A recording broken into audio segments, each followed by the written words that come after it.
The Con Panel, brought to you by Old Brother Productions and Norse Legion.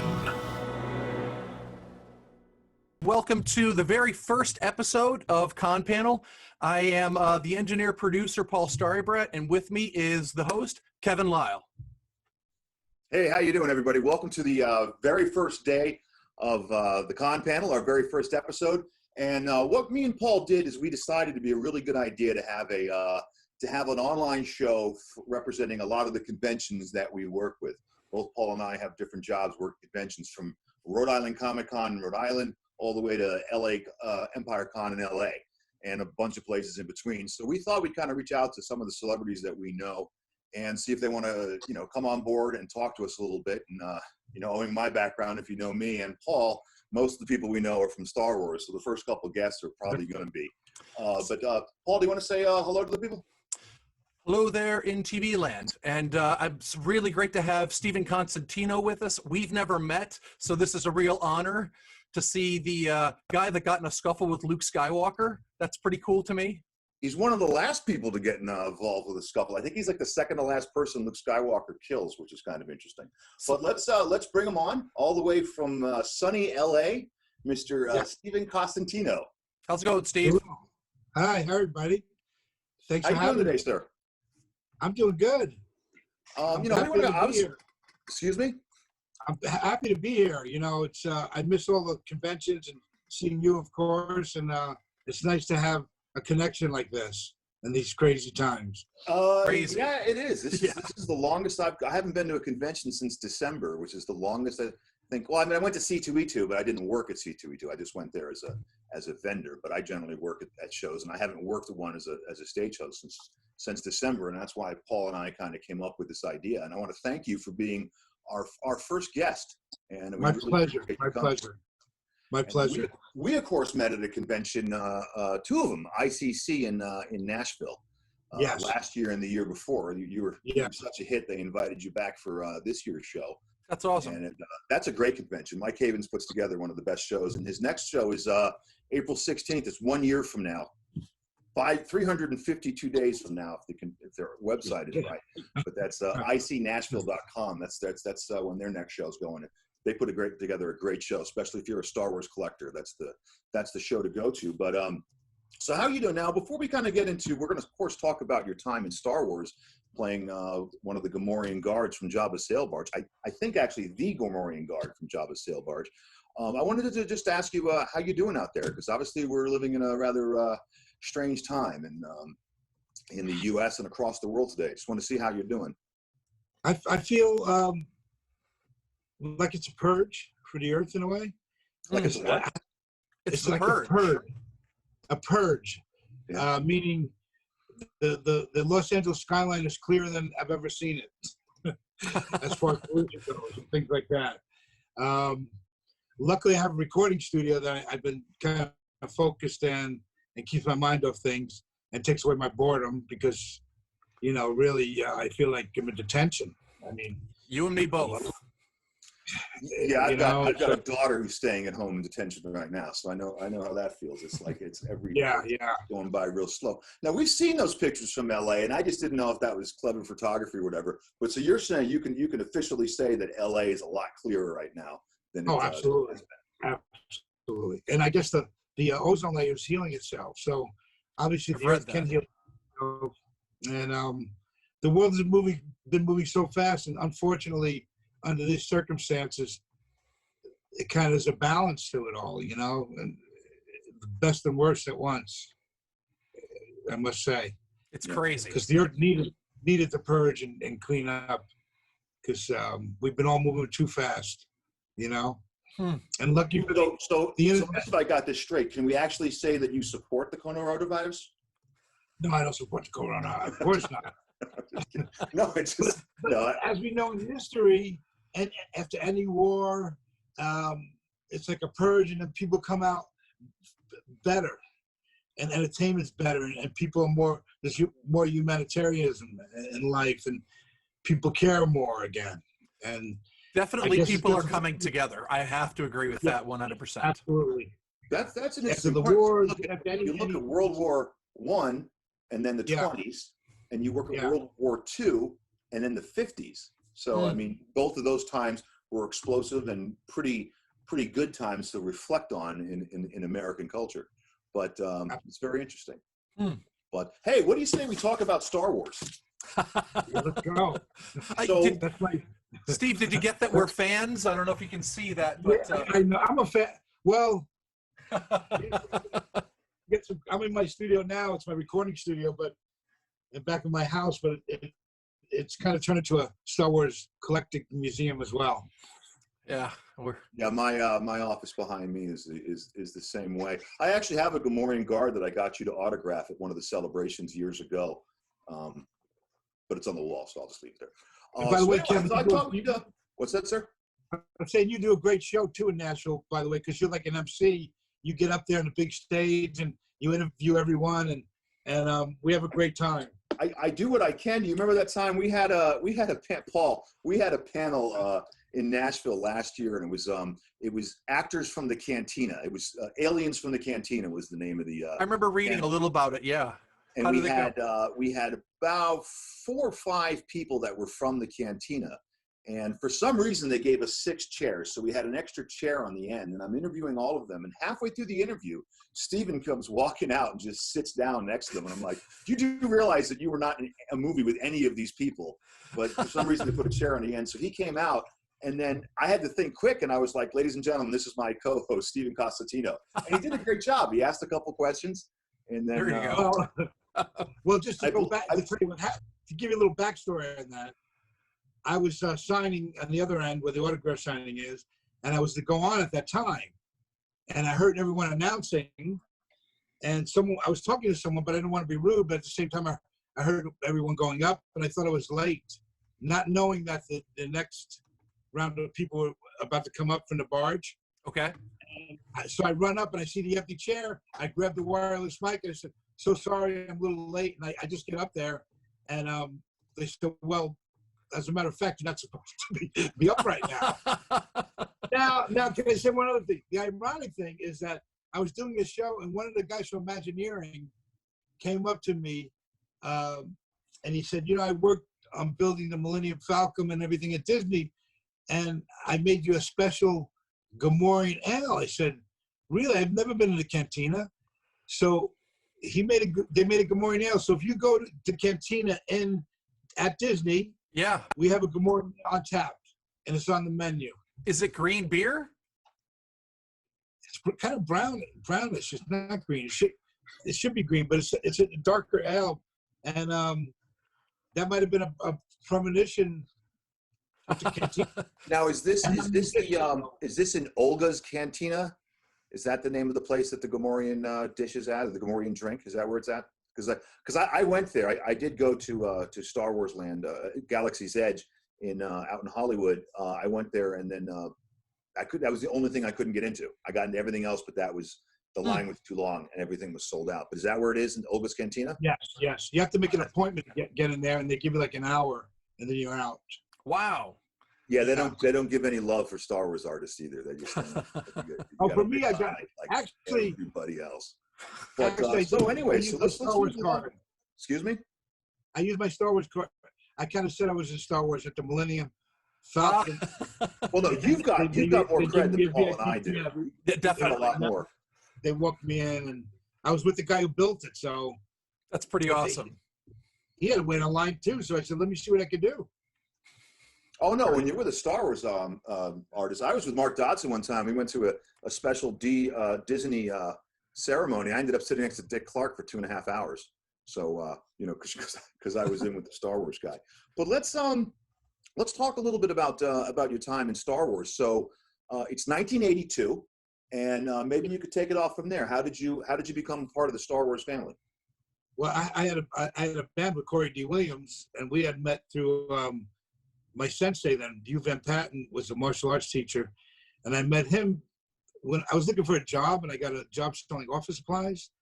And Dan was one of the guys that ran it. Okay. And I found the guys that ran the thing, they had a acting class and a martial arts class at night. So I became friends with them.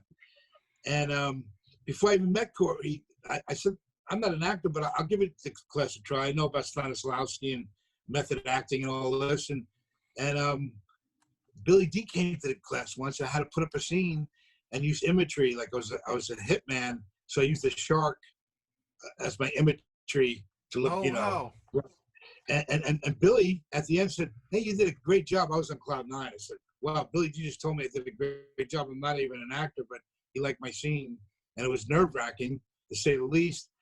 And then from there, Hugh Van Patten said, "You should meet Corey. He plays bass. He's one of my best students, and he's funky as hell. And he's from New York originally, and you're from New Jersey, and you know a lot about music. I think you guys will really hit it off." And he took me up to Billy's house. Corey lived with Billy at the time. Wow. And as soon as we sat down, it was magic. It was just on. And then Billy was so supportive, gave us the garage to rehearse in.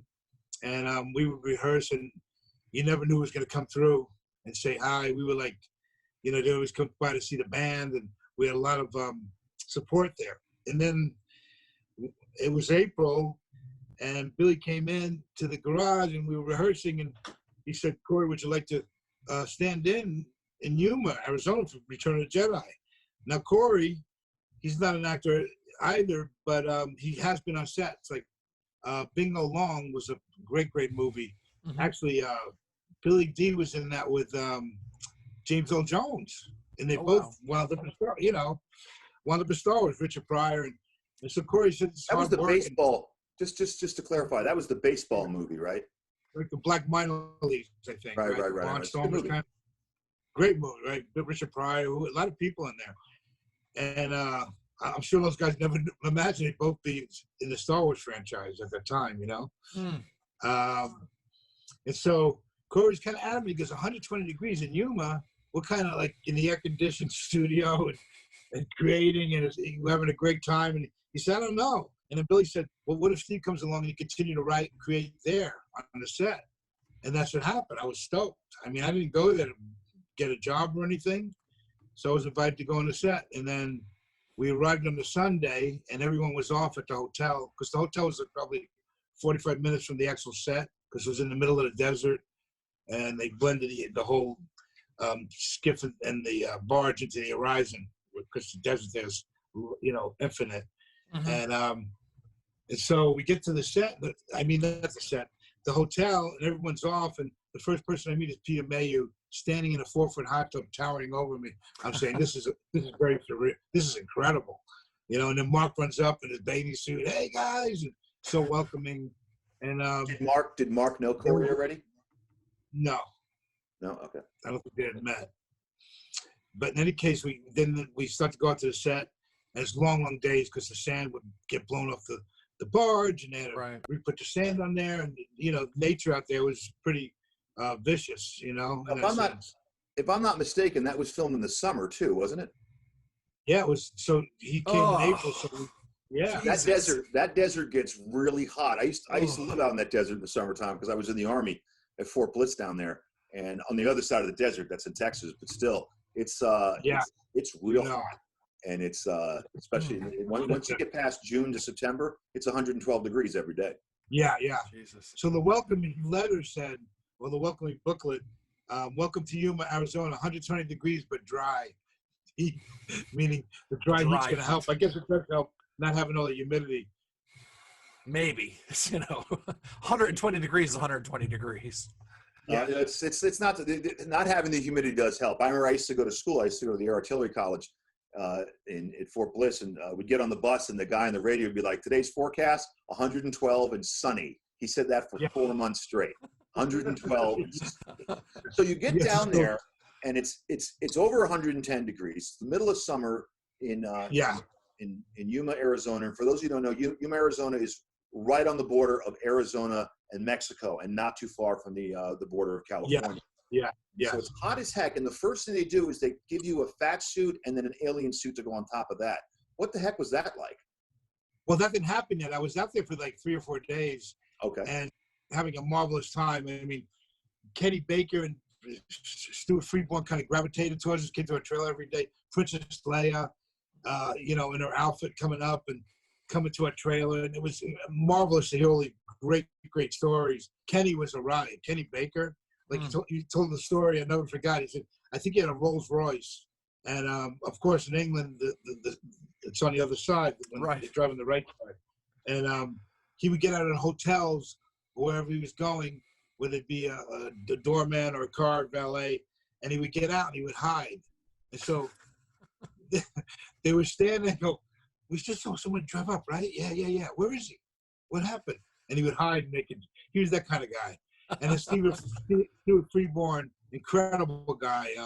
He built Yoda, you know, and he worked with Kubrick, and so all these great stories. Sorry, the camera almost fell. Hold on a minute. Are we okay? Yeah, we're fine. Fine, man. We're absolutely fine. Every time I lean on the desk. And so by the third day out there, I think Howie Kazanjian, the producer, wanted to take Billy out for a little dinner, intimate dinner more. And Corey and I were invited to go. And at the dinner, I said, I'm out there 12 hours a day with you guys. And I love all the amenities. I'm very grateful, but I will work for free. If you have anything for me to do, please use me. You know, if I can be helpful. There's a lot to do. I mean, down to cleaning out scorpions. They have buckets of scorpions every day under the set, snakes and what have you, in the shade, you know, underneath. And he said, okay. So the next day we go in, and they make me the Gamorrean guard, and they make Corey Klaatu. Now, Corey had been working already. He did some stunts. He's very athletic, helped his dad out, you know, and stood in. And they made me the guard. And in my head, I thought, I knew there was a lot of guards, you know. I saw a lot of guards, and later on I knew, of course, with Jabba. And before I knew it, they had the mask and the whole outfit on me. And it was a heavy kind of outfit. I mean, they would put a blow dryer in my mouth. And then when they took the top half off, I was like Humpty Dumpty. Corey would hold me up. And my peripherals were off. And they did footsteps on the ground for me to follow to fight Luke, which I didn't know any of this, you know. And then we fight with Luke, but I don't jump into the Sarlacc pit to be. I really die. I'm still being digested for 1,000 years, by the way. Right, you're not even here. I think if I'm not mistaken, I think your corpse got blown up. Didn't you die on the deck of the? No, I get knocked into the pit. Oh, you do get knocked into the pit. Okay, well done you. Well done you. But I didn't jump into the pit. You know, the stunt guy. Yeah, no, nobody wants to jump into that thing. No, not in that outfit. Now, did they have you do any of the manual labor, or did you just do the acting work? You said something about scorpion buckets. Did they have you do that? No, what I meant is, like I was saying, I'll do anything, meaning I would do anything like that, because there's not anything technical. I know I'm not a PA at that time or anything to be hired on the set. I said I would do anything, and I made a joke out of it because I knew there was that scorpion early in the morning. They had the scorpion crew out there, you know, the snake wrangle. Yeah, Jeez. And he laughed about that. And then go ahead. I would say how many days was the filming itself for your part of the filming? How many days do you think you were doing that? I think we had 2 days, 2 or 3 days, if I recall. I think we were out there for 2 weeks, maybe 10 days. And all, and actually we had a great time because Billy doesn't like to fly too much, and we got to drive. He wanted to drive home. We went home through Arizona and Texas, and that was kind of nice. Oh wow, nice trip. That's cool. Yeah, and so anyway, Billy D had taken a picture of Corey and I with the mask off as well, which is kind of rare. But they took the film away, and also Ralph Nelson Jr., the still photographer, did as well, because I have a slide to this day that I want to make it to 8x10 with the parameter of the slide, because it says Revenge of the Jedi on it. 82 Ralph Nelson Jr. of that actual picture. And I didn't think much of it. I mean, I'm a musician, so I didn't tell many of my friends. I knew the franchise was amazing. I was grateful. I mean, even when it came out, it was VHS. My scene went, you could blink your eyes and miss the scene. Right. Until a DVD came out where I could slow it down and watch it, you know. So, you know, 10 years ago, Corey started to go out a little bit with his dad. He thought about going out. And then some of the guys from England said, they saw the picture and they said, do you ever do autograph signing? I said, no, I haven't. They said, can we send you some stuff? Which they did with a check. And I said, this is kind of nice. I sent all the stuff back. And then it started to go up on the internet. And Corey said, why don't you come out start going out with me and my, dad, and we'll go out and do Q&As. And that's what we did 10 years ago. We started. Okay. And the thing is, I didn't realize until the fans told me how pivotal that scene was, and because I get killed by Luke, that made me an honorable guard in a sense, poster child, so to speak. Because the Rancor is a single scene, but he gets aced, you know, in that sense. Right. And then most of the other scenes, they have a lot of guards in the thing, which are probably a lot of stuntmen, you know. So it was a kismet moment to be there at that fleeting moment, just in history is ever, you know. And I had no idea. And it's incredible how big it's coming. I'm here now with you guys, you know. It's just unbelievable. What a journey, man. What a journey. Thank you for sharing that. It's all because Billy D. Williams reached out to you and let you go with your friend. That was pretty nice of Billy. I've met him before myself. He's a pretty nice guy. Billy was amazing. To this day, I can't thank them enough. I mean, love those guys, you know. Billy. He's a great painter too. I paint. I'm an artist. I painted some of the things you see behind me here, and he signed a Lando painting that I did years ago, and he was really nice about it. He likes, you know, there was a line. This is before I was like working for Lucasfilm or anything like that. I was just a regular Joe, and I was in a line full of people getting the autograph done. But he took the time to like look at the painting and criticize. Just criticize it. He was very nice about it. He said some nice comments about it, and he signed. It's up on my wall right now. But he was really nice. And then I've got to meet him. You know, since I've been in the business now, and you know, I have a little bit longer talk with him. But I'm just saying, before I was actually working in the business, he was still, you know, nice and receptive to me. Yeah, he was painting back then because he would do self-portraits of Corey and the family. He's always a painter, and he was doing shows back then as well. Actually, I have on the wall the Empire Strikes Back, but it's a copy of one of his paintings. He did an Empire one, which is pretty cool. They sell posters on the road. Very cool. So we were talking about like the convention scenes. You go out to a lot of shows. We've met at a lot of shows, and we were actually going to go to one in July, which was Salt City Comic Con, which was going to be July weekend. And I've spoken with Thomas, Mr. Yeldon, the guy who's running the show, and he's they're still working it out. We don't know what's going to happen. Iffy. But that was going to be a great show. But I was wondering, you know, with all the times you've done conventions, have you got any funny stories, or what's it like, you know, doing that kind of thing? Because I think I have a bunch myself, and I'm sure you do too. Well, the 501st, you know, I'm not honorary member on both sides, Rebel and Faded Fists, and so is Corey. But I think one of the first shows when he got out was in Twin Lakes. I think it was in Lake Michigan, and Corey and I were there, and this whole group of stormtroopers coming at us like, you know, it's a big convention. They stormtroopers, you know, all these cosplayers of Star Wars coming toward us. I got a little nervous. What's going on? What do we do? And they came to honor us, you know? Yeah. And that was an amazing thing, because the 501st, I must say, have been amazing because they really make it happen.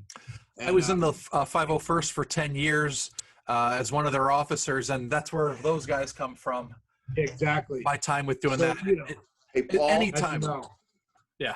Hey, Paul. I got one up on you. I'm an honorary member. How is that one up? I'm an honorary member. Anyway. I was an actual member. You know, that's great. That's great. You're an actual member. I'm just saying I was an honorary member. Kevin, I have the same plaque you have there as an honorary. It's excellent. I love it. Look at it. Look at how cool it is. I love it. It looks better on the wall than it does with my face behind it. But I got this from the Empire City Garrison back in 2009. So it's been 10 years. Wow. Well, the Rebels inducted me then, and then I got inducted in Dallas for Vader's Fist, right? I said the other one. Yeah, 501st is Vader's Fist, yeah. Right. And then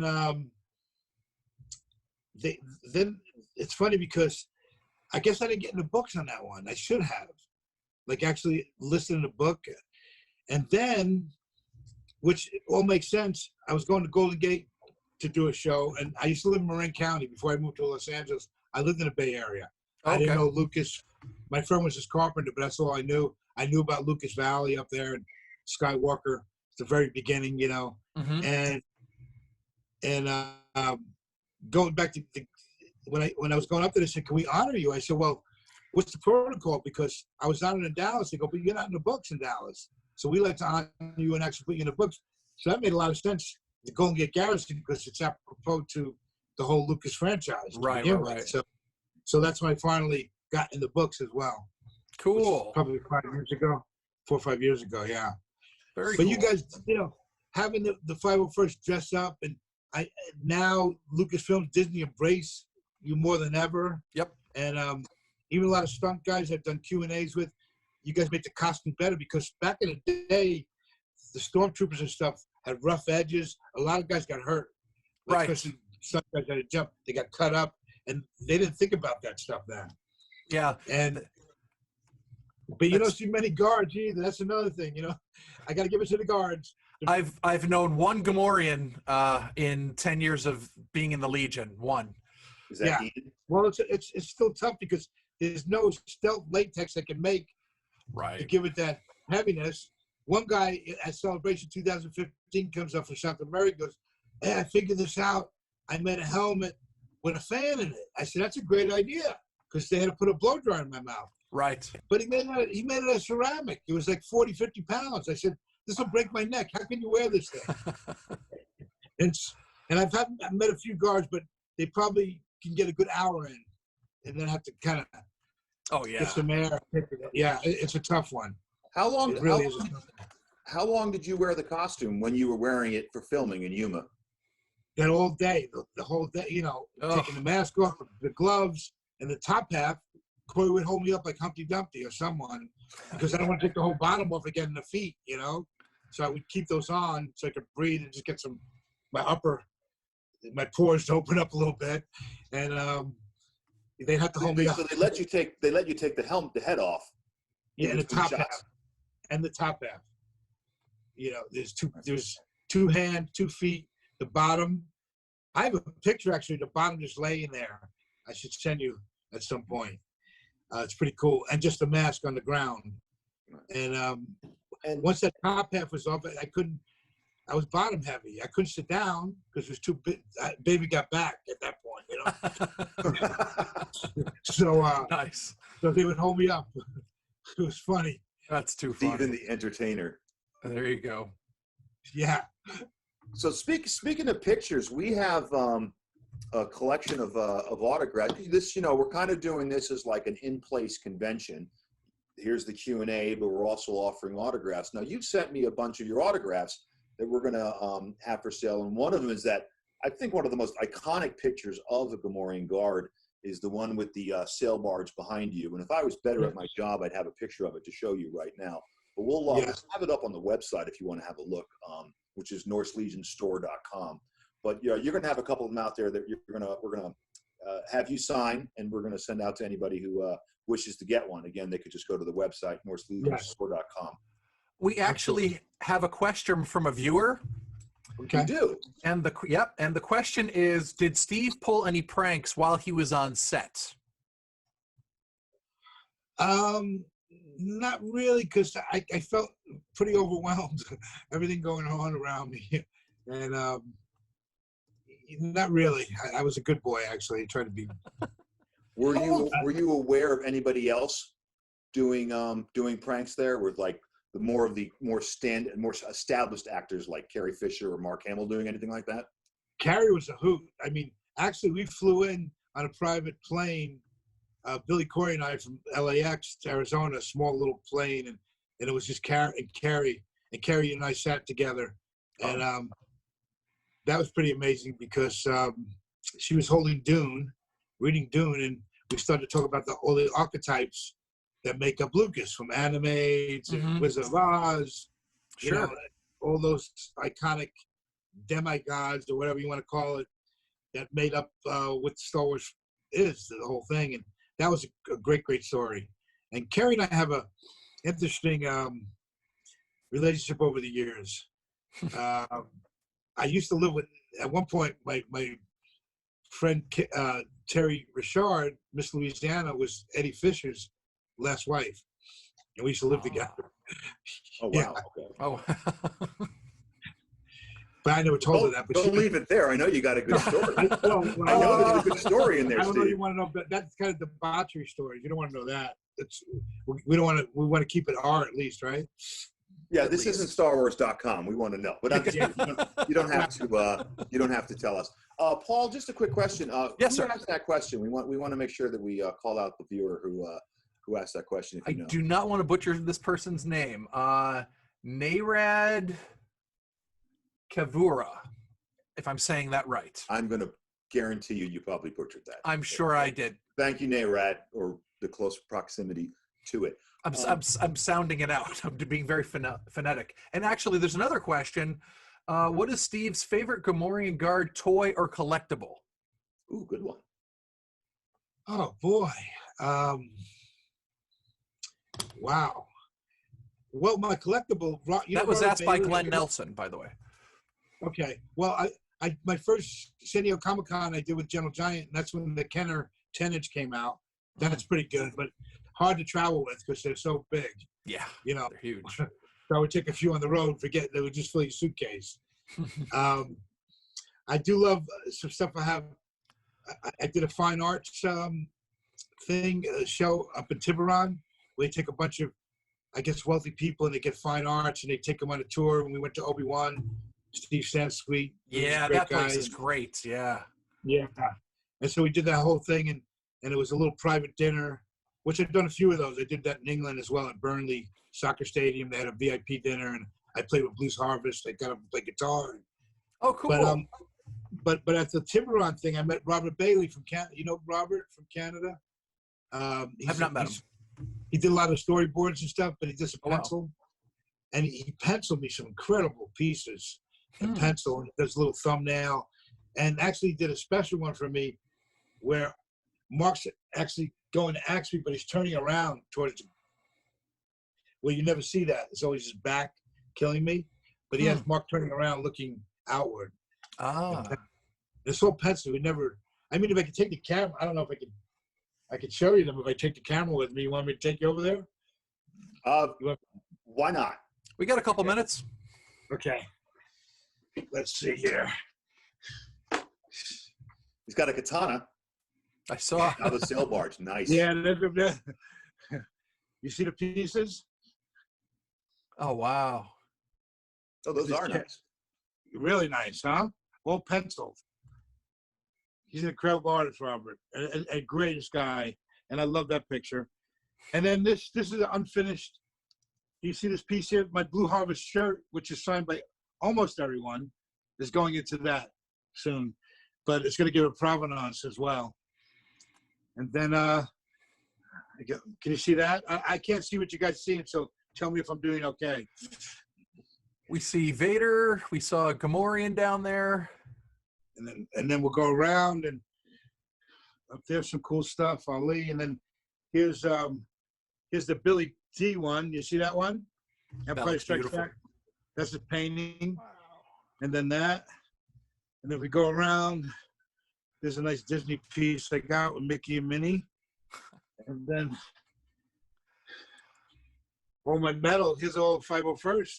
Those are the challenge coins. Yeah. Yeah. Yeah, look at the little coins. And then my pictures, I don't know. I go up and down maybe. Okay, we don't want to be too voyeuristic. We get the idea. You have a substantial Star Wars collection that. Oh wow, look at that. Then there's my patches. All the patches. Yeah, they were gonna. I was gonna put them all in a jacket, but it kind of looks good like that. The way it is. Definitely. And then the mask. There's the mask in the corner. Is that the one you bring to conventions?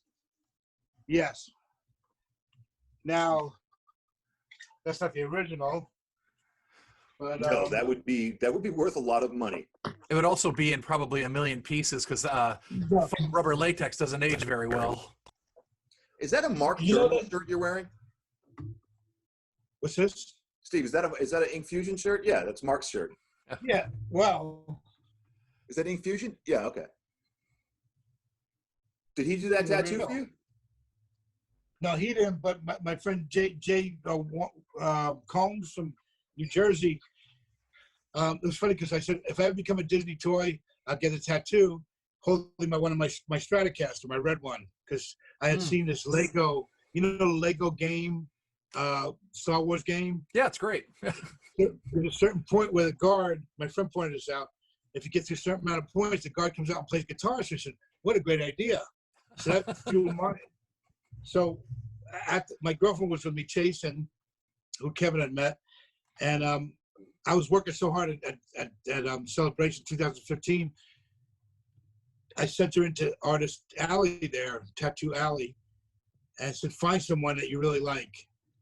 And we found someone, but we were both too busy to do anything. So he was kind enough to come to my house before he left the next day and do it in my studio till like 2 a.m.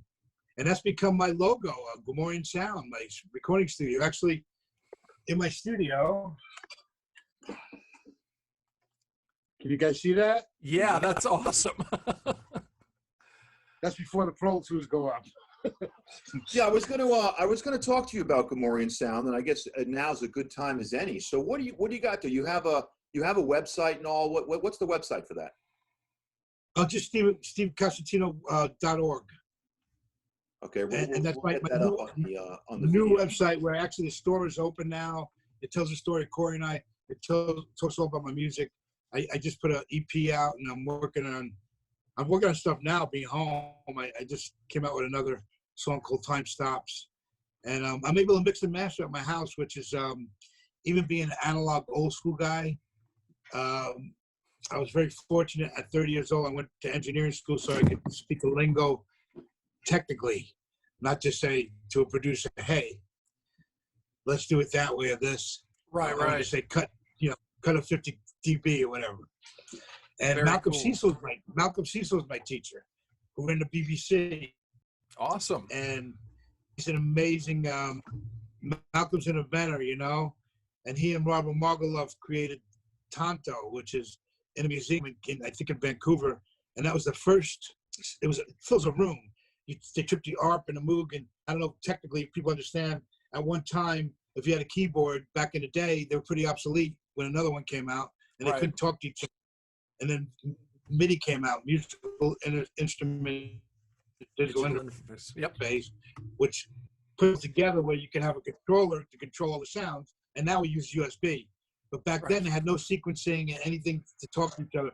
And so they had a whole room, and Malcolm and Robert Margolov would man this thing with two other guys. And they were the first to do it. And they put an album out called Tonto's Revolving Headband. You can go on YouTube and check it out. And the sounds on the album set precedence.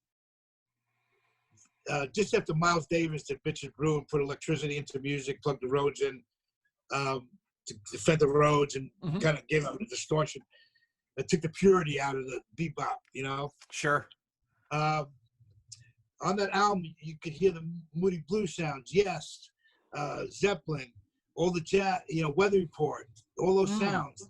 And the number one guy who had, the story goes, someone came to the door one day with the album under his hand. It was Stevie Wonder, and said, "How do I get those sounds?" And the rest is history. He walked into that studio, music on my mind, up to Songs of the Key and Light. They produced all their album. Wow. So getting back to that, the EP I just did, Malcolm is in Woodstock now, but Robert Margolov still lives in LA, and I meet him at conventions, music conventions. And he said, we always loved your music back then. And what are you doing now? I said, well, I have these 4 songs that keep reincarnating themselves, and have some of the greatest musicians on them, from Ivan Neville to James Bradley Jr. to Mark Shulman from Pink and Cher and all. But I feel it dated, and I don't know how to bring them into this day and age. So he goes, I can do that for you. And we went in, and he had me re-sing them, and things changed. And that learning curve was a precursor to my studio as I was building it. And I learned so much from him. And that's how I use that now to make albums here. And, last year after that, a few years, I've been mixing and mastering here for a lot of artists.